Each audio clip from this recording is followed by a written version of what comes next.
10 out of 10 would recommend doing something. Something is better than nothing. Yeah, it might not be as hard of a workout. You might not lift as much weight. You might not go as far on a bike or treadmill run, whatever, but doing something's better than nothing. You're just contributing to your physical 401k, and any little deposit you can make is going to level you up.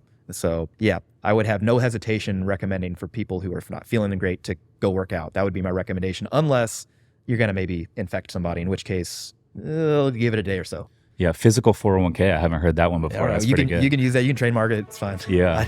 I want 10%. Cash it out too. Yeah. All right, guys. Welcome to another episode of The Reports. Today, we got a special guest who has multiple businesses in the sports and medicine space. Today, I got none other than Jordan Feigenbaum. Jordan, welcome to the show, my man. Hey, thanks for having me. Yeah, thanks for coming on. You actually live here locally here in Little Italy, San Diego, which is a downtown neighborhood here in San Diego where I live. But before we jump into it, tell us a little bit about what you're doing today in the space, in terms of what kind of businesses you run. Sure, yep. So the business is called Barbell Medicine, started in 2012. We do everything from remote coaching, some telemedicine in the sports medicine, injury rehab space. We have online digital products for education for both physicians, fitness professionals, and also the general sort of strength or exercise enthusiast. And then also some stuff with our app for people trying to get into that space in the fitness industry, and then our apparel brand as well. So trying to do multiple things. Multiple streams of income. I heard that's a good thing, yeah. Yeah, I hear the same thing. So take us back a little bit. How did you even get into the sports medicine industry? Sure, yeah. So I was running a gym in St. Louis. I kind of was appointed as a education director for a very large personal training company in St. Louis, and then started my own kind of facility, still doing that. And I met a mentor who I was training, and he was like, why don't you go to medical school? And I'm like, that's a great idea. Let's do that. And so once I got to medical school, I didn't really have this idea of starting a business that joined exercise and medicine together, but I realized a need very early on, because every class that I was taking, they basically were recommending, yes, of course, we recommend lifestyle improvements, whether it's exercise, dietary pattern change, sleeping better, paying attention to that. But there were no like guidelines or educational resources available for us physicians in training. And so then I was wondering, well, do doctors actually know anything about this stuff? And the data on what doctors do and do not know with respect to fitness, nutrition, other lifestyle modifications, it's very, very bad. So I was like, somebody needs to come in here and fix this. Might as well be me. So I just started writing content for a website domain that I bought, barbellmedicine.com.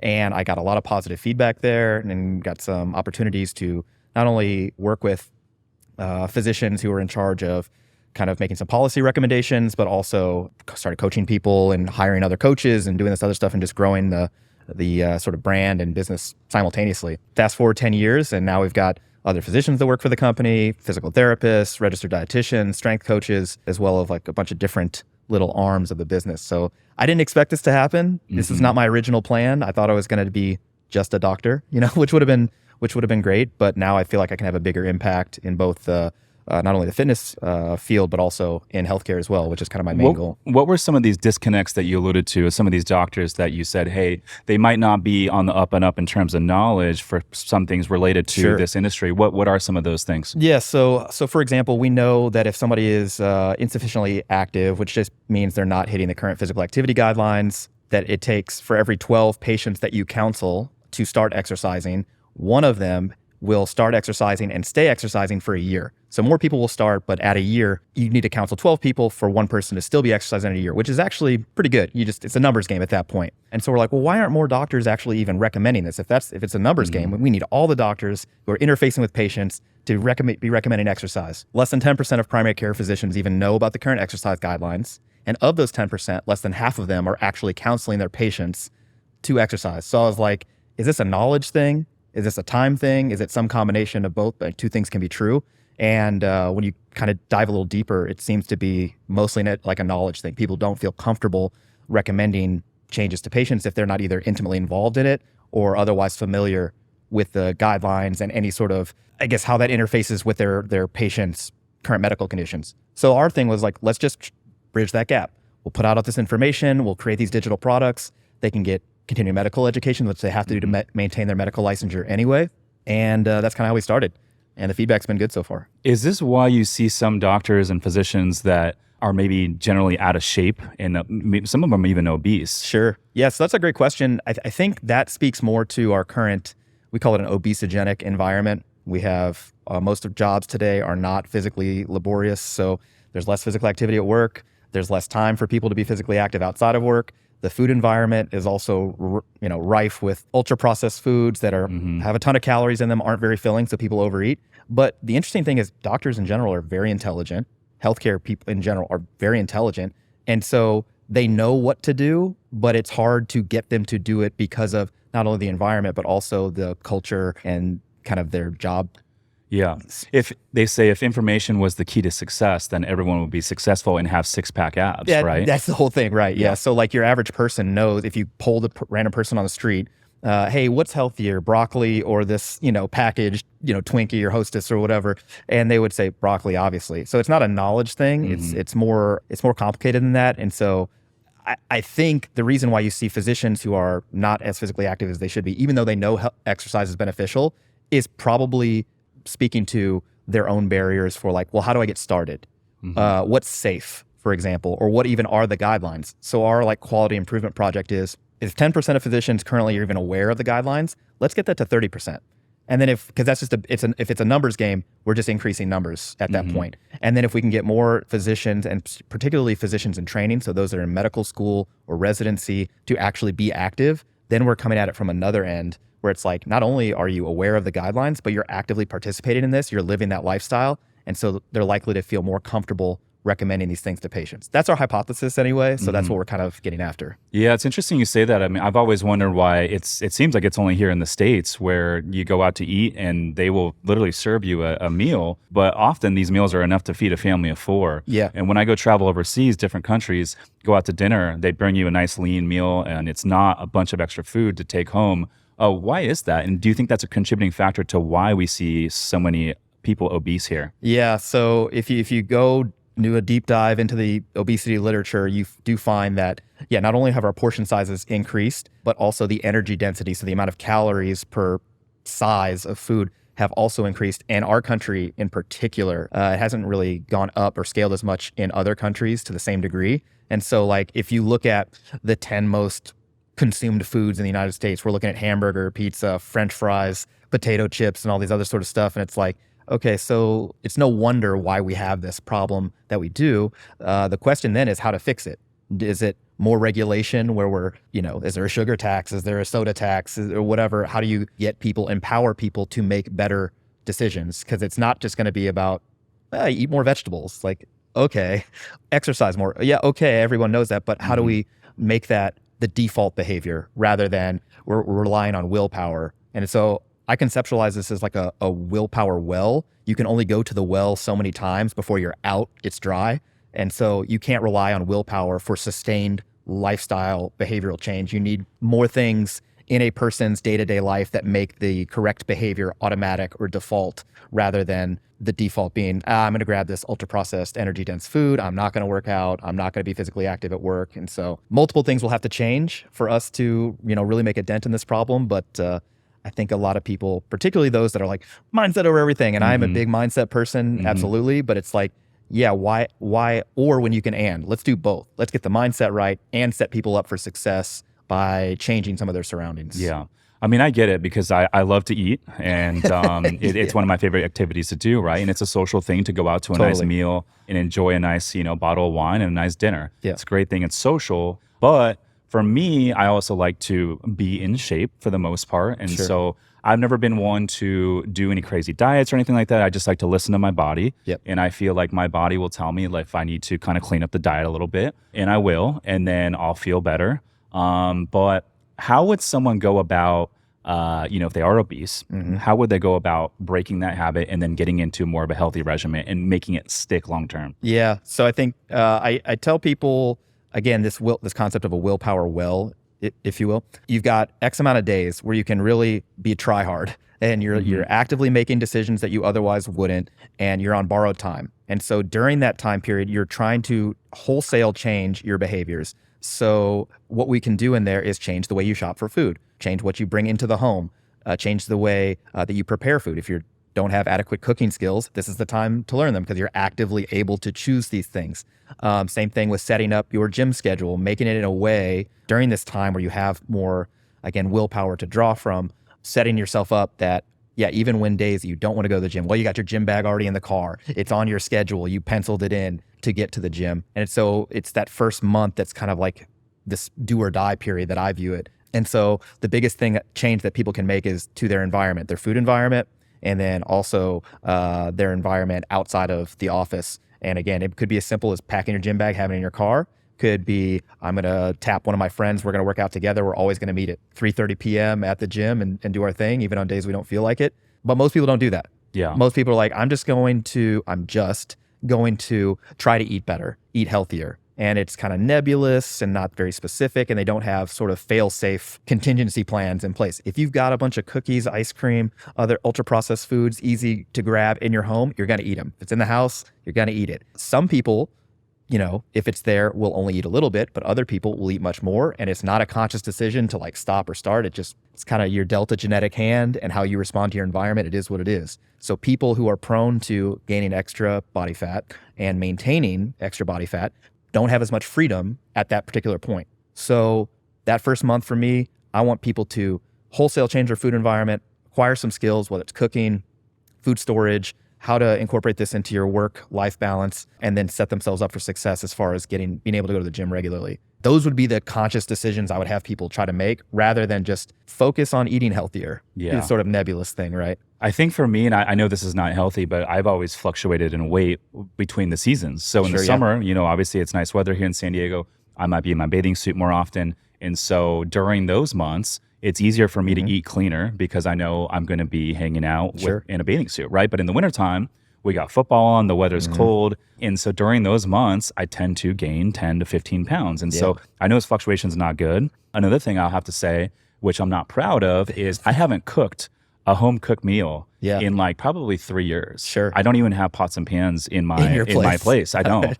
And I know it's not healthy. I'm not proud of it. But in addition to that, I actually subscribe to a meal prep service called Factor 75. And I will eat them if I'm motivated to eat clean. But I got to be honest with you, I do not remember the last time I actually had a meal prep, and they deliver 6 of them every single Tuesday. Yeah. And a lot of times they just go wasted because I'm just not motivated. I will go order Uber Eats and let the meal prep go to waste because I'm just not motivated. So I think if there was some sort of remedy out there for someone like me that made it easy, maybe it's just not a priority. I don't know what it is. But do you have a lot of clients like that? Yeah, so you get a lot of selection bias with the people who are purchasing services and coming to us. They tend to have more resources available, so they could get a meal prep service if they wanted to, or when they Uber Eats, for example, they could do it at Tender Greens or something like that, rather than Jack in the Box. These are not paid ads for either, but it is, I see that a lot. But the bigger thing that I see is this kind of like all or nothing mentality, right? It's like, and this is particularly with folks who are new to sort of this relationship and new to changing their behaviors. If they have one meal that is kind of like off the rails, well, the whole day at that point is out the window, or maybe even the whole week. And it's like, no, it's just, this normal part of the human experience. Let's isolate it and get back on the wagon, so to speak. So I would imagine for someone like yourself, maybe you don't always eat the Factor, meals. For example, you have Uber Eats and maybe it's not the best thing, but the next meal is highly likely to be another Uber on Eats. Plan. Whatever. You're going to regulate. You're able to self-regulate within a fairly narrow sort of body weight, body fat distribution, in addition to staying active. And not everybody is set up in that way, right? That one sort of slip begets another one, and then on top of that, they don't have this long history of maintaining their body weight at a particular level, in addition to maybe an unfavorable genetic hand. And I understand what you alluded to. You said it's an all or nothing thing for a lot of people, myself included, is because we want to see some sort of results. We want to have a feedback loop. And so if you are going to diet, you are going to go do cardio, you want to be able to see that weight taper off and you want to see the results happen. Totally. Because if you're doing it and you're not seeing any results, it's like, okay, well, what's the point? So I get it. And I think that's part of the reason why, it's springtime, I will step up my cardio. The weather warms up. I'll go walk the bay. Love walking the bay. I'll do walked it from here down to the Hilton Bayfront and back. It's about 4 miles after I work out. And then when I'm doing that, I'm obviously stepping up the cardio, but in addition, now I'm eating the factors, I'm eating cleaner. Totally. And so then you see the results kick in versus, hey, I'm going to eat a couple meals a week clean and I'm only going to go walk the bay once a week. Well, I'm not going to see those big results. And so I think psychologically for me, although I know it's not correct, that's the way I view it. Yeah, and you're definitely getting you not only have like external like feedback, like I'm seeing the results or whatever, but also some intrinsic stuff. You're feeling better, and you feel like I'm on point. I'm making progress towards my goal. The interesting thing is, you said like when I start feeling a little like I'm gaining a little weight or whatever, I know I got to be in a bathing suit. You're almost using this like, I don't want to say shame in a negative way, but like that's your part of your motivation to make a change, right? Imagine how people who are not able to successfully do that, how they feel, right? And so people view individuals with obesity or excess body fat in a way like, oh, they have to be lazy, dumb, unmotivated, not trying hard. And it's like, how do you think they feel? Sure. Like, they feel this like the same way you feel, but to an increase, an order of magnitude higher than that. And they're trying their best to have a normal human experience and also like make progress in their health and, social lives and everything else, just like we all are, right? And so I just want to, people are going to listen to this and they're like, what's this guy talking about? I just want to get to get it out that I don't think this is like you can just try harder. You see what I'm saying? Like if you really want to make lasting, sustained, large scale progress, it's not going to be you choosing the thing every single time. It's going to be setting yourself up in a way where the choice, the automatic choice, the, lowest threshold thing is going to be the healthy one. And if you cannot set your life up in that way, which many people don't have the resources to do that or unable to otherwise, it's going to be very difficult to do that. The well is going to be dry for a long time. And like at that point, you just kind of wherever that environment and your genetic interface with that takes you, that's where you get. And so the result is predictable. And we're in this country with the, 67% or higher obesity or overweight, rate. If you are a busy professional and don't have time to invest in real estate, but still want to participate in the passive income and tax benefits, my team, Summers Capital, is buying a lot of boutique hotels right now. We source the deals, we renovate the properties, and we even do all the day-to-day management, making it truly hands-off for our investors. If you want to learn more to see if we can help you, go to summerscapital.com/invest to book a call with our team. Again, that's summerscapital.com/invest. Now back to the show. Another thing I want to mention, and I think maybe this is the next step for me, and one thing I have been good at is I've been consistent at going to the gym. So regardless if it's wintertime or not, I'm eating a little bit more calories, but I'm still consistent with going to the gym because I do prioritize that. And I do believe that like I do feel better when I do go work out, right? Your body feels better, you look better, you're more confident, everything kind of coincides with that. But what I was going to say is, I think I'm a big believer in investing into education, investing into a coach. So, on the real estate side, I'm always investing into, being in different platforms and into different masterminds and investing in my education so I can level up on the investing side. But same thing with the health. I feel like if you are investing into fitness or a trainer or into a nutritionist, now you're monetizing or you have a sunken cost there, right? And so you feel like, hey, if I don't utilize this or take advantage of it, I'm kind of wasting my money. Yeah, there's definitely people say, oh, I got a trainer for accountability, right? Yes. It's like, okay, so you have that. That's certainly one level of this. The next level is like they're shortening your learning curve, right? You want a really steep learning curve and you want somebody to like make it even steeper, more condensed. So you have all of the answers that you need, all of the resources, tools, skills, etc. that you need. What you don't need is somebody who's just going to load the weights for you, for example, or like put the pin in the right spot on a machine and the cheerleader who's, walking around. That's great. You can have that too, but realistically kind of eliciting your own motivations, providing you with skills and resources and tools that you can use to, again, make these behaviors the default and the accountability. That's the perfect trainer. Yeah. And so there are a lot of trainers out there, a lot of coaches, a lot of people, in this space, finding somebody you have great rapport with and who's also able to kind of level you up so that you have different tools in your toolbox to deal with different situations, different problems. That's who you want.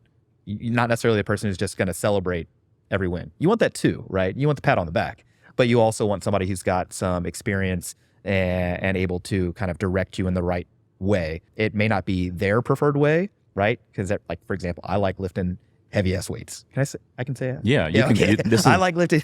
This is an R-rated podcast. You can say whatever you want. I personally like lifting heavy ass weights on a barbell, squat, bench, deadlift. That's my thing.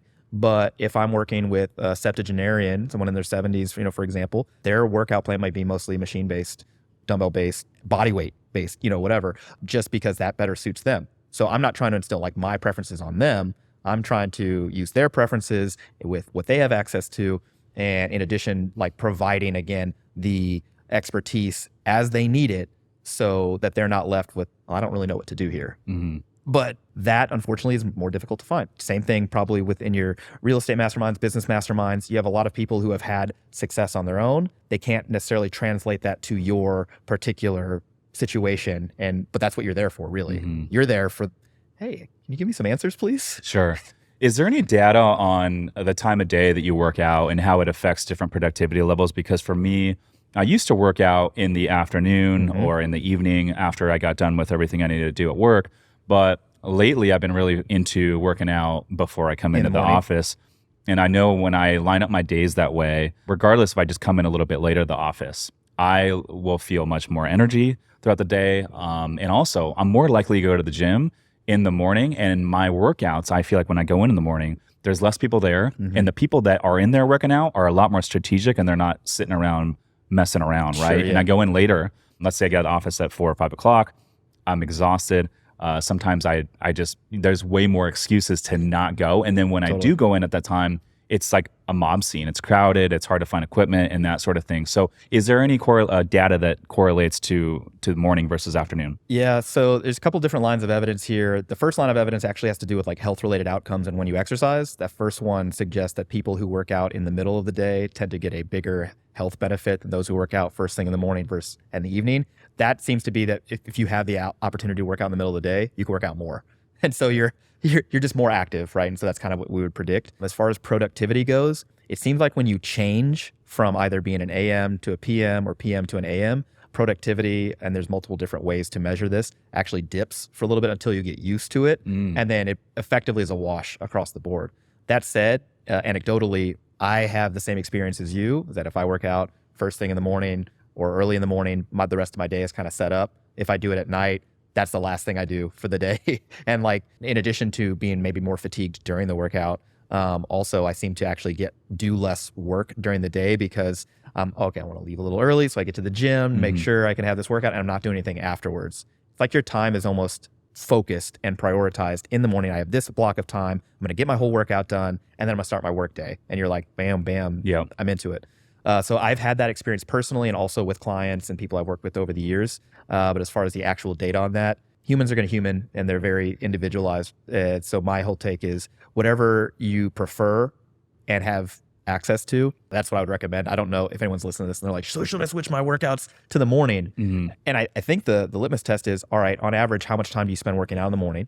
How much time do you spend working out in the evening? And that's just going to tell you your cost, right? Right. So if you get in the morning, I can do the whole workout. It's 80 minutes, 70 minutes, and it's an hour versus in the evening, it stretches to 2 hours, 3 hours, whatever it is, or you skip it. It's like, okay, easy decision. Like do it in the morning. Yeah. And I think the simple answer is like, do it at a time that is going to actually get you to the gym. Yeah. And so what's going to stick the longest? And I'm a big believer in like, if my gym is close to where I live, meaning, hey, I can walk across the street and go into my gym, I'm much more likely to work out, and I'm much more likely to work out consistently throughout the year. Oh, there's no doubt there. So there's a concept with related to the food environment called a food desert. So it's effectively the geographical area that you live that doesn't have any like healthy places to buy food. Interestingly, when they place like healthy grocery markets in there or healthy restaurants, now it's called a food swamp. People still don't go there because it's just the overwhelming amount of unhealthy choices kind of supersedes the ability to purchase healthy food. So that's an aside. But there's a concept called a physical activity desert where there are no places to work out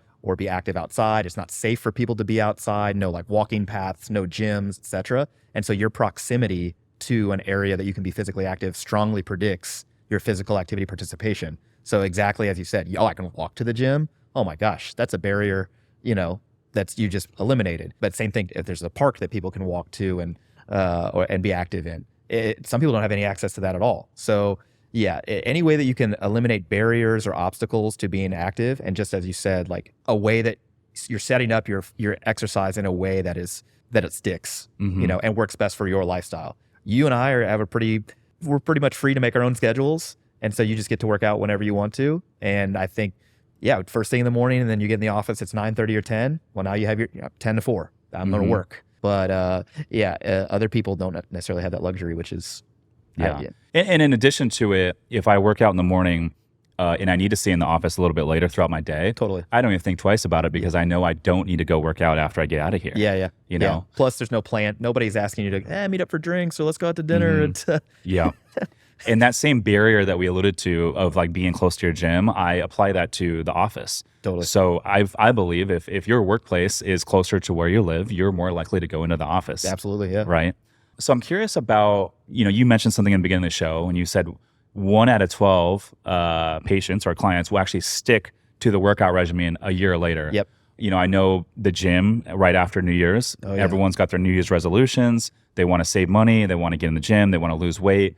The gym is very crowded for the first month, but then in February, it tapers down tremendously. And I noticed this as well. Why is this? Yeah, so there's a lot of heated discussion in academic circles about why different behaviors don't stick, and particularly around New Year's resolutions. I don't know that I have the one answer for that, but I do think a lot of it comes down to people outkicking their coverage with respect to what they're expecting out of themselves. They're like, I'm going to go to the gym every day. It's like, every day? Like, that's not realistic. You went from 0 to 100. You're not Drake. That's not going to work. You can't do that real quick. So yeah, unrealistic expectations. And again, a lot of that all or nothing mentality. It's like, well, if I didn't go Monday and Tuesday, the whole week's a wash. I can't. Not beneficial. And I'm like, look, some exercise is better than no exercise. A lot of exercise is better than some exercise.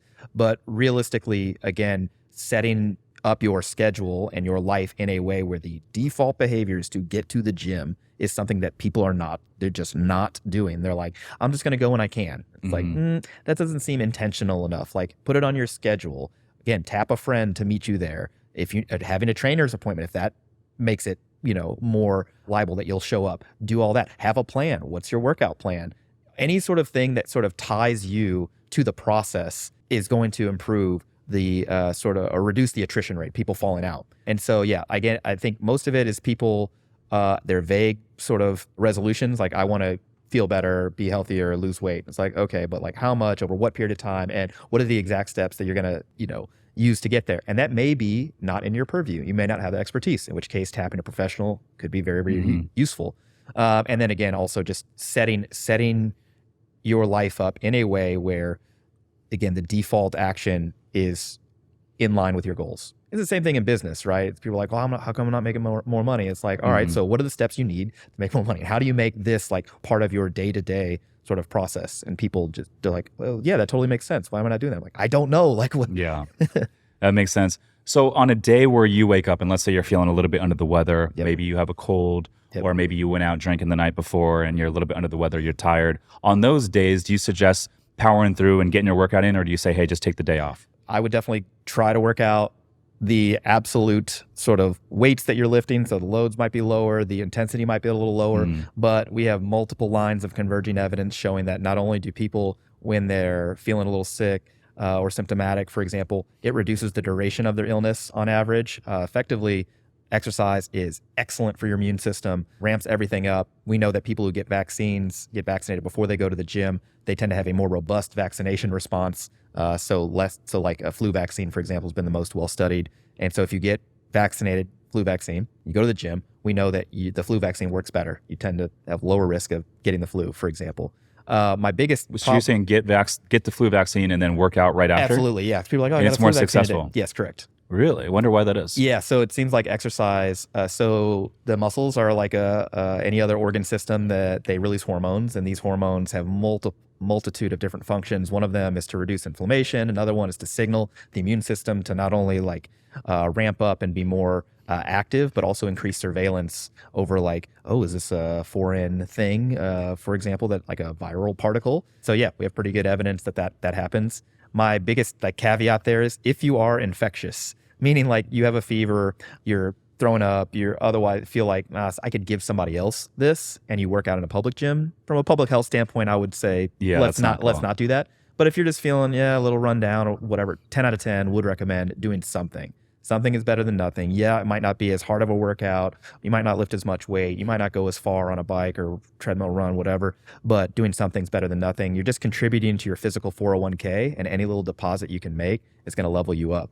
So yeah, I would have no hesitation recommending for people who are not feeling great to go work out. That would be my recommendation, unless you're going to maybe infect somebody, in which case, give it a day or so. Yeah, physical 401k. I haven't heard that one before. Yeah, That's you pretty can good. you can use that. You can trademark it. It's fine. Yeah. I want 10%. Cash it out too. Yeah. So if someone wants to build lean muscle and they want to burn body fat at the same time, Totally. let's say after they strength train, what do you think is the best form of cardio, and how long should they do that cardio for? Yeah, great question. So the first question is it possible to build muscle, lose fat at the same time? Answer, yes. You see it more prominently in individuals who are untrained, so just don't have a lot of exposure to the gym. Effectively, they're new, so their sort of floor to ceiling distance is much greater as far as building muscle goes. There's only one way to go, right? Yeah, At that exactly. point, Versus okay. somebody who's like, yeah, I've been doing this for 15 years. Like, well, that distance is this big now. And then so with weight loss, though, that's 100% related to energy balance. So just calories in, calories out. Now, these are dynamic variables. And so what to do if somebody is new to resistance training, new to exercise in general, and they just maintain their weight, they have a very, very strong chance that their waist circumference is going to go down, their body fat's going to go down, and they're going to gain muscle mass, even if they maintain their weight. If they lose weight, that proportion is going to be usually tipped even a little further. So they're going to gain some muscle mass, they're going to lose even more fat mass. And so how do you get people to engage in an energy deficit? Well, traditionally, we think you can do it in one of two ways. You can either eat less calories or burn more calories through exercise. The problem with that latter part, burning more calories through exercise, is the body is very adaptive. It's very dynamic. And so anytime that we see weight loss studies where they're trying to just lose weight through exercise, the result is much smaller than we would predict based on any sort of calorie equation. Like, oh, you burned 1,000 calories. And so if you did that every single day, at the end of a week, you're at a 7,000 calorie deficit, you should have lost 2 pounds. On average, it's like 2/3 of that, sometimes less. And so effectively, the body over time adapts to how much energy you're expending doing physical activity. And so the amount of calories that you burn from your basal metabolic rate, which is just life-sustaining activity, will go down to match that in some degree. So all the long-term studies we have on exercise show not really a great benefit for weight loss. And when I say long-term, I mean 6 months or longer. So in the short term, you do more cardio, yeah, you're going to lose weight. But at 6 months, 8 months, 12 months, I don't think exercise there is the linchpin. The dietary component is much, much stronger. So after saying all that, and brevity is not my strong suit, 10 out of 10 would recommend resistance training, part of the physical activity guidelines, at least 2 to 3 times a week, hit all the major muscle groups at an intensity that feels kind of uncomfortable. Do that. You should definitely do cardio, some conditioning, whether you want to do high intensity interval training, whether you want to do low and slow, steady state cardio, all of that is fine. There's no real difference with respect to how much weight people lose, what proportion of it is muscle mass to lean fat mass. So it's just kind of pick your poison, whatever you want. The bigger thing is, how do you get into a dietary pattern that results in the right energy balance? So is it energy deficit because you want to lose weight? You want to maintain weight, it's energy balance across the board. And so I would say that if somebody's like stuck between should I do more cardio or eat less food to lose weight, it's the less food, provided you're already meeting the It's a physical bigger activity lever. guideline. Yes, much bigger lever, reliably works. The problem is, well, how do you sustain that? Because the problem is you get hungry, right? And so then we kind of go back to this whole thing. All right, so what's the food environment look like? What do your meal composition look like? We would prefer that most meals are composed of lean protein, high fiber foods, so fruits, vegetables, whole grains, legumes, and most foods are minimally processed, so you don't have added sodium, added sugar, added fats, because those things tend to be real, real tasty, not very filling, and so you eat too much of them, or would potentially eat too much of them. And so if that's your dietary pattern in general, and you're already doing all of that, and you're doing some cardio to meet the physical activity guidelines, and you're lifting weights, then at that point you need to be more focused on the quantity of food that you're eating. And so whether it's reducing the amount of carbohydrates that you're taking in by a serving or two, the amount of fat you're taking in by a serving or two, a serving of carbohydrates is a fist-sized portion, a serving of fat is a thumb-sized portion, but most foods we eat are a combination thereof. You can do that any number of ways, but that's the bigger lever to pull. Is it true that when you strength train and you build muscle mass, that your body at rest will naturally burn more calories? So yeah, if compared to like a pound of muscle versus a pound of fat, a pound of muscle burns about 13.5 calories per hour, and a pound of fat burns about 4.5 calories per hour. So that's technically true. That said, most people, when they build a little bit of muscle, will also lose a little bit of fat. Their basal metabolic rate kind of remains unchanged until there's a big difference in the amount of muscle mass they carry. So your basal metabolic rate is effectively the amount of energy you use to keep the lights on in your body. And the number one predictor of how high that is how much lean body mass do you carry. So you have more muscle mass, it's going to go up in general. If you have less muscle mass, it's going to go down. So men tend to have more muscle mass than women. They tend to have a higher basal metabolic rate. So yeah, theoretically, you would want to build as much muscle mass as possible, but people say I want to raise my metabolism. I'm like, that's not really an option.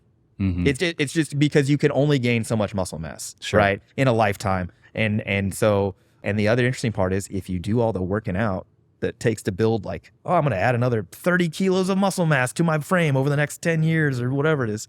Yeah, well, then your basal metabolic rate is going to go down because you're putting out all this energy and exercise. And so the body is going to want to keep this even keel and not really raise your total daily energy expenditure. So it's like building extra muscles is cool. Dudes are going to love it. Promise.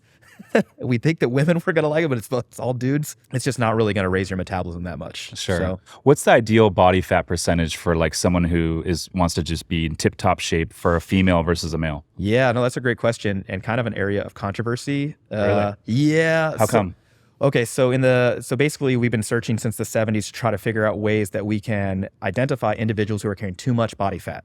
So BMI, for example, has been thrown out there. And the biggest knock against BMI in the lay public is that, it over-diagnoses people with obesity who are just too jacked. They're carrying too much muscle mass. Oh, this guy's obese, but look at him, he's a specimen. There's not that many of those people walking around. So that's probably not the problem. And in fact, when you look at this and you look at the scientific literature on BMI, the bigger problem is that it underdiagnoses individuals who are carrying too much body fat, but don't weigh enough to have a BMI that is in the overweight range or in the obese range. So for that, you have to add waist circumference. And so waist circumference is actually a really good tool to use to see if you are carrying too much body fat, in particular in the area where it's most nefarious, causes the most health problems. And so what area is that?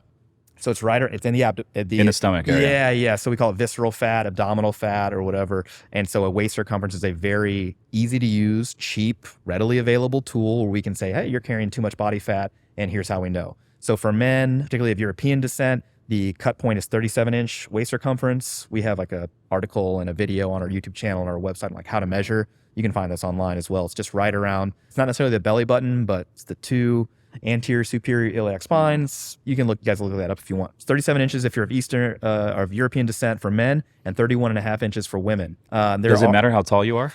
No. So this scales really nicely. It does matter where you're from, your ethnic origin. So if you have Asian descent, those numbers go down by 3 inches each. That tends to be due to a smaller skeleton. So the smaller your skeleton is, the less lean body mass carrying capacity that you have. And so then by definition, you're carrying more body fat at a given weight. And same thing if you're from sub-Saharan Africa, there's different adjustments. And so all of that's on our website as well. But I would use that as the primary tool. And then if somebody had a bunch of resources and was like, I'm going to go get my body fat tested anyway, give me a number. What is it? The current number out there right now that has been found in a number of studies to accurately predict different heart disease risk, for example, type 2 diabetes risk in men, is in that 20 to 25% range. That would be the upper bound. And then for women, you're looking at that 25 to 30% range. It's kind of their upper bound for body fat. That would ideally be tested by DEXA, which uses X-ray technology to determine body fat. If you use the handheld bioelectric impedance stuff, there's too much variance in there for it to not only be accurate, tell you a real number, but also precise so that you could use it multiple times to see what the difference is. So we would recommend if someone really wanted to get a number, you'd use DEXA. Okay. Minus any radiation risk. Hey guys, real quick, the only way this podcast grows is if you guys share it and review the show. So if you do find value, if you could take 2 seconds and drop a 5-star on Spotify or Apple Podcasts, it would mean the world to me. But more importantly, it will help us reach new audiences and help more people build wealth through real estate investing. So as a guy, if you wanted to get, in shape, lean, let's say I want to get 6-pack abs, what body fat is typically in the range of being able to show a 6-pack? Yeah, you're going to start seeing them in that 10 to 12%. 10, 12. Yeah, and some folks, the way so the lines between the different ab bellies are called tendinous inscriptions. And depending on your genetics and your anthropometry, so how your body is kind of set up different and lengthwise and whatnot, you might start seeing, I got a 4-pack, I'm at 14% or 15%, and then once you get to 12%, you are peeled. You're 6, and then at 10%, you see 8, whatever. And other people need to get sub 10 to see. And so they're like, what do I need to do? It's like, well, choose better parents, have different tendinous inscription sort of setup. It's like, why do some people have a big peaked bicep and other people have like a long bicep? It's genetics. Like, yeah, like where the muscle originates and inserts is off by a few millimeters. And so it looks a little different. But yeah, in general, if you're a guy that 10 to 12% range, you should have like a pretty good six pack, and dudes will be forever impressed as long as you keep that going. Sure. So how come some people store body fat in different places, right? Some people store them in their torso, some people in their hips and their legs. Is that just purely genetics? Yeah, there's a lot of genetic influence over where you store it. There are even medical conditions called lipodystrophy that can be secondary to medication use, or just different sort of genetic issues where people can store a ton of fat in very odd places, like their lower extremity, for example, or triceps, for example. But this sort of collection of fat mass in the abdominal region basically comes from energy excess coupled with a genetic hand that, hey, we're going to store all these things here.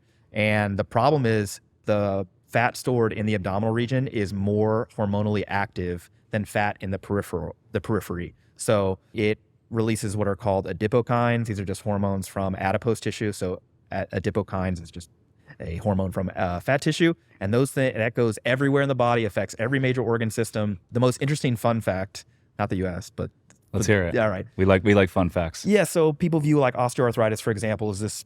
People will say, oh, it's a wear and tear issue. It's just too much weight on the joints, right? And your knees, right? Well, the number one most affected joint in osteoarthritis is actually a non-weight bearing joint. It's your hands. And it's a risk factor with obesity because of the adipokines traveling to these distant areas and causing inflammation in those joints. And that's the same pathophysiology in the knees. It's not really a wear and tear issue. It's more of a hormone related issue. So you have to get rid of the body fat in order to treat that. Interesting. Fun fact. Yeah, that is a fun fact. I stopped doing like high impact cardio maybe like 3 or 4 years ago. Yeah. I grew up skateboarding and playing basketball. Sure. And so I feel like I put a lot of wear and tear on my legs and my body then. Yep. And so as I got older, like I stopped kind of jogging and running. And now I just do like a lot of like low impact cardio. Mm-hmm. And since I stopped doing the high impact stuff, my body's never felt better. Totally. And I see a lot of people that like, runners, like long distance runners, have been running their whole lives. When they get into their 50s, I see them limping around like, fuck, I don't want to be that guy, right? Sure, yeah. But I'm curious, why do the long distance runners and the long distance like bikers, why do they have this like really, really lean muscle composition? And then on the flip side, if you look at short distance runners like sprinters, they're usually all jacked and super ripped. Why is that? Yeah, I would kind of flip that and say, is it a bug or a feature? Meaning that you have people who are less prone to gaining a lot of lean body mass, more prone to having more slow twitch, sustained energy producing muscle fibers, and they self-select into endurance sports. Mm-hmm. And then you have individuals who tend to put on a lot of lean body mass, a lot of high force production, but highly fatigable muscle fibers, so fast twitch muscle fibers, who kind of self-select into strength power sports like sprinting, javelin, shot put, powerlifting, Olympic weightlifting. And that's kind of what we see. It's not like the training has like produced that. It's like, oh, I'm better at this. And then you see the extended outcome. And so, yeah, when you look at like the average split between slow twitch and fast twitch muscle fibers in a population, most people are around 50-50. Just slight variances this way or the other. When you look at like ultra endurance athletes or the highest level marathon runners at the Olympic level, they'll be, 60 to 70% slow twitch, 30% fast twitch. And the same thing for the most advanced Olympic weightlifters and sprinters. It's like 70% fast twitch, 30% slow twitch. And there's no way that you can change that. That's just, you're dealt that hand. And so if you think about back to like your childhood, you would try sports and something you were good at, not only would you get encouragement to like keep doing it, but you would also be like, I kind of like this. I'm a little bit better. And so for every like predilection you might have towards a particular sport, some of that's going to be, again, genetics, your makeup, even so far as like how well developed you were in childhood and like what sports you got selected into to get some coaching and some additional attention. But yeah, in general, what you're seeing, I think, is the selection bias in sports. It's like the great mixing bowl, and then people are like, oh, I tend to be really fast twitch, good at strength power sports. I'm going to go into those things, and they look much different than people in ultra endurance sports. So it's kind of like a feature of what they were born, not a bug. Now, but the person that's good at the long distance endurance, if they went into the other realm and they were doing a bunch of short distance stuff, Yeah. started body lifting a little bit more or weight strength training, they could transform their bodies as well, correct? Yeah, a little. Yeah, you just wouldn't see them to the same degree. That's the whole thing, right? So it's like, yeah, that's not saying that they can't gain lean body mass. It's not saying they can't get stronger, can't gain power production and all this other sort of stuff. Just not to the same degree that they could gain cardiorespiratory endurance, running economy, that sort of thing. And so if you were trying to be most successful in sport, what you would want to do is try a bunch of different sports that are disparate and find out what are the things that I'm best at, and then pursue those things, because you're kind of like set up to do well. And then that, is collating or integrating all of the different factors that make you. So yeah, people look at sprinters and like, well, this person's jacked and lean and whatever, I'm going to do sprints. And it's like, I mean, maybe they're just jacked and lean and became a sprinter because that's how they're set up, rather than it being like the result of their training. Yeah. And in fact, when you look at like, high school sprinters all the way through, and you're like, yeah, they've been like this their whole life. And they've continued to develop. There are no like endurance focused powerlifters, for example. We all kind of look the same. We're a little short, we're a little thick, and we're right. We like lifting heavy ass weights. But it doesn't mean that somebody who was like previously a marathon or whatever couldn't get better at lifting weights. They just be unlikely to outperform somebody who is better suited to the sport. How much does having a nutritionist in a specific meal plan tailored to your metabolism affect your diet and your performance? Because I know a lot of professional athletes, NBA, NFL, and on MLB even, they have nutritionists on the team and they tailor up these specific meal plans based on the player's metabolism. How much does that play a role?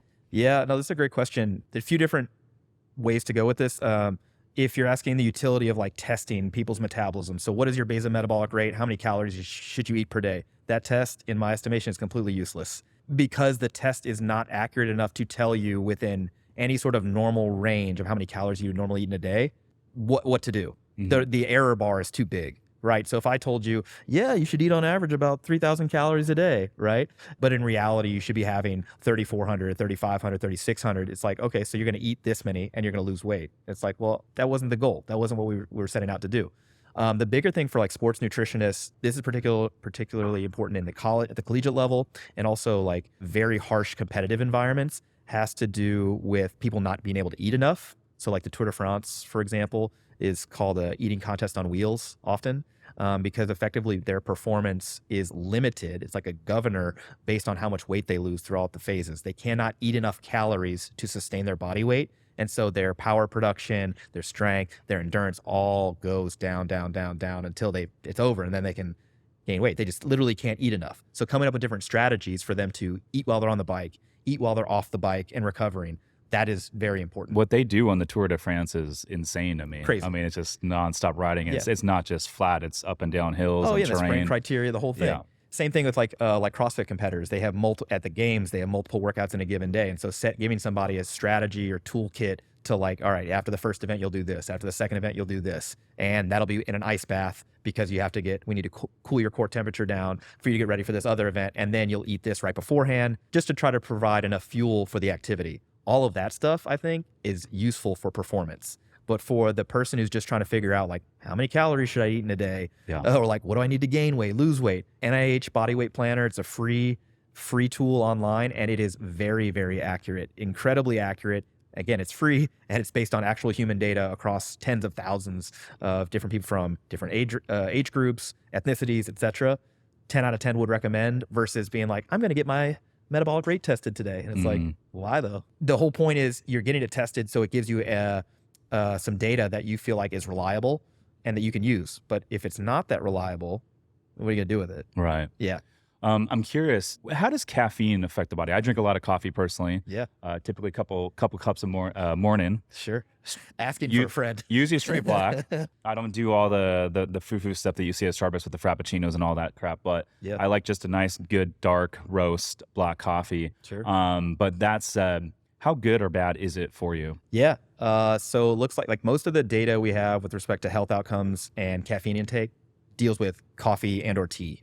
And so coffee and or tea are not just caffeine. Obviously, there's other stuff in there, flavonoids, tocopherols, all these other things that work in concert together and ultimately tend to be health promoting. seems like every time it's investigated coffee and its effect on heart disease risk, on type 2 diabetes risk, obesity, whatever, it seems like, wow, people, the more coffee they drink, for example, the better off their trajectory is with respect to health. Interesting. Yeah. And so some of that I think has to do with this complex effect of what's in coffee or what's in tea. It's obviously not just caffeine, because you see these effects in decaf coffee as well, and tea without caffeine. So there's something else going on there. A lot of the issues related to caffeine, or the concerns that people have, has to do with like, but what about my heart health? Like with ever increasing doses of caffeine. And it's like the amount of caffeine that you need to drink in order to generate higher blood pressure, an arrhythmia, some other sort of untoward outcome, it's almost like you can't do it, unless you're very sensitive to caffeine. And those people tend to not drink coffee, right? It's just kind of self-selected into non-coffee drinkers. Those people, I think, well, maybe a decaf might actually be health promoting. But as far as actual amounts of caffeine, your average standard brew, 12-ounce cup, it's going to have like 81 milligrams in there. The FDA has said that 400 milligrams is probably safe for all comers. So that's like 4 or 5 cups a day. And when you actually look in the literature, the people with the highest or the best health trajectory for, again, cardiovascular disease risk, type 2 diabetes risk, obesity risk, tend to drink 4+ cups coffee per day. Yeah. Okay, then I don't even feel bad. No. Because sometimes I'll come in the morning, I'll have a cup, might have a second one in the morning. And if, we're doing a podcast interview or 2 throughout the day, I might push 3 or 4 cups. Yeah. The bigger problem is how it affects your sleep, right? Yeah. So like people who have a caffeine intake very close to sleep and they aren't able to get to sleep or have restorative sleep, that's a problem. Sure. Or if you're getting coffee that's loaded up with an extra 500 to 1,000 calories of added sugar and, milk and this, that, and the other, it's like, okay, so that's a problem because we are very bad at compensating for liquid calories. Meaning that if you drink a beverage with 500, 600 calories, you're not going to remove that from your diet later. You're still going to eat those same extra 500 or 600 calories. And now you're going to be in a calorie surplus, most likely. Whereas if you had like a donut even that had 500 or 600 calories, it is highly likely that later on in the day, you'll eat less and compensate for that. We're just very bad at compensating for liquid calories. So sugar sweetened beverages like full strength soda, coffee with a ton of extra stuff in it, alcohol. The bigger problem from an energy standpoint is that we do not compensate well for liquid calories. So that would be my biggest concern with people who are like, you said I could drink all the coffee, doc. Like, what's going on? Right. I'm like, well, don't put anything in it, please. And if it is going to be something, let's make it just no calorie. That would be ideal. Yeah. Speaking of alcohol, what is the cleanest alcohols to drink and what is the worst alcohols to drink in terms of your body metabolizing them? Yeah, pretty much. Most of them are all the same. The bigger issue is dose rather than like how where you're getting it from. And so, drinking more than 2 standard beverages per day. A standard beverage in the United States is a 12-ounce beer or a 4.5-ounce pour of wine, and I think 1.5 ounce of an 80 proof spirit. So more than 2 a day for a man or more than 1 a day for a woman, that kind of puts you into this elevated risk from alcohol intake. That's pretty much as far as I'd be willing to go as far as telling people like, how much alcohol can I drink and it be fine? It's like, that'd be the upper limit. I think there's going to be some emerging evidence coming out that not drinking entirely is probably a little bit better. Oh, for sure. There's no doubt about that. Yeah. The biggest lines of evidence there have to do with sleep quality. So if you drink in close proximity to bedtime, in general, your sleep architecture is messed up, so you don't get as much restorative deep sleep. That's thing 1. 2, again, the calorie thing I just said. On average, people are not going to compensate well for having those additional calories. And then 3, just the culture and sort of environment associated with drinking. So people will be out a little bit later, for example, may have disinhibited eating patterns. There's a whole bunch of other stuff that's going on. That comes with it. Yeah. But if someone's like, I have a glass of wine every night at dinner, like, should I cut that out? I'm like, I don't have an opinion on that. Yeah. Yeah. I heard that, was it gin? I believe it was either gin or vodka and tequila were like, in terms of like your metabolism, breaking it down was cleaner. And then like the bottom of the list, like the more challenging alcohols for your body to metabolize were like beer and wine. Is that true? I mean, there's more stuff obviously in beer and wine that have to be dealt with. But the poison, so to speak, is the ethanol, is the alcohol. And that if it's a standard drink proportion, so again, 12-ounce beer, 4.5 ounces of wine, or 1.5 ounce of an 80 proof spirit, it's all the same dose of ethanol. And so that's as far as what happens, or it gets cleared faster. That's all that should be all the same. There's just other stuff. Like if you were like, oh, well, there's this particular grain component in beer. Like when does that get eliminated? Like, sure, that might be different than gin, But as far as the actual alcohol metabolism, It's the same. same. Yeah. Should be. With medicine evolving so quickly, I've heard rumors that, by the time we get into our 50s, 60s, there's going to be medicine out there that is going to allow us to live much longer than Sure. the average life expectancy today. I believe today it's about 77 and a half worldwide. And I've heard that, 100 plus is in the realm. So what is the latest with that? Yeah, this longevity sort of like quest for anti-aging and longevity push has been, around, I think, since the beginning of humans. Like, how do we make ourselves live longer? But recently, our average life expectancy in the United States, it's taken the first like consecutive trend downward. Now, whether that's due to pandemic, whether that's due to increasing obesity rates or substance use, opioid epidemic, could be any or all, some of those things. But as far as what's emerging, probably the biggest things that are coming out have to do with cellular energy.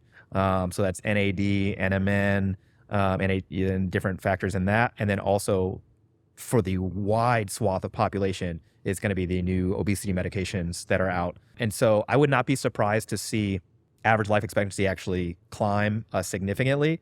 I just don't know how we get past, 86, 90, you know what I'm saying? Like, so yeah, right now there's still some development needs to be done around NAD and NMN, and still some data needs to come out to show like, this actually works in humans to extend life. But to actually get to age 90 or 100, 100 plus, but have the body of like a 50-year-old today. Yeah. So we're going to have to have like multiple different things, developments happen, and it's going to need to be distributed. Look, I got sent this article. There's a guy in Silicon Valley. He's in his 40s. And he's like, I want every part of my body to be like an 18-year-old. And it got very specific. He's like, I want my butthole to be an 18-year-old. I want the sex drive. And I was like, butthole? Why did you one, who's assessing that? Sure. Like, 'cause I've been through medical training. We don't have like an age-related like sphincter.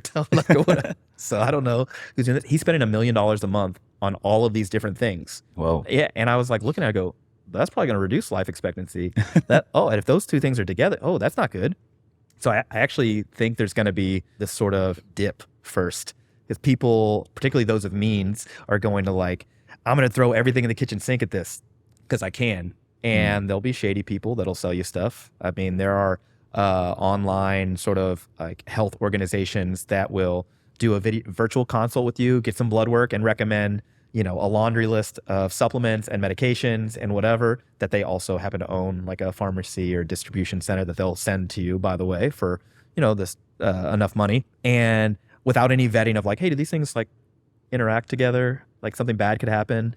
And it's like, man, it's really interesting. It's really interesting. And I think you're going to see this sort of dip first from like, wow, we're doing too much. And then it'll course correct, and we'll see like, so this actually has good evidence showing that people are going to live a little bit longer and be healthier, and you're going to have a longer health span. So we don't just want like a long lifespan, right? We want a long health span. Yeah, I don't want to live another 50 years in a wheelchair. No, correct, right. Yeah. You want compressed morbidity, all the bad stuff, for sure. Hit by truck, like whatever. Like, but yeah, a longer health span. So I think we're going to see at first a dip and then a climb, but we're going to need more testing and more evidence. Yeah. It'll be interesting to see where that all plays out. Sure. Well, my man, it's been a pleasure. I could probably chat with you for hours, dude. This is I was not expecting the podcast to go this direction. I was like, man, I'm going to ask you a lot of business, more business related questions. But dude, we just started rocking and rolling, and I'm like, holy cow, I'm actually really interested in a lot of these things. So thank you for coming on. Where can listeners get in touch with you if they want to learn more about what you do and your businesses? Sure. Yep. You can go to the website. It's www.barbellmedicine.com. You can check me out on Instagrams, Jordan_Barbell Medicine, YouTube, Twitter, anywhere on the internet. You search Barbell Medicine, you'll find us. And I really appreciate you having me. It was great, man. Of course, my man. Listeners, go check him out. Appreciate you guys tuning in. We'll see you on the next one. Peace.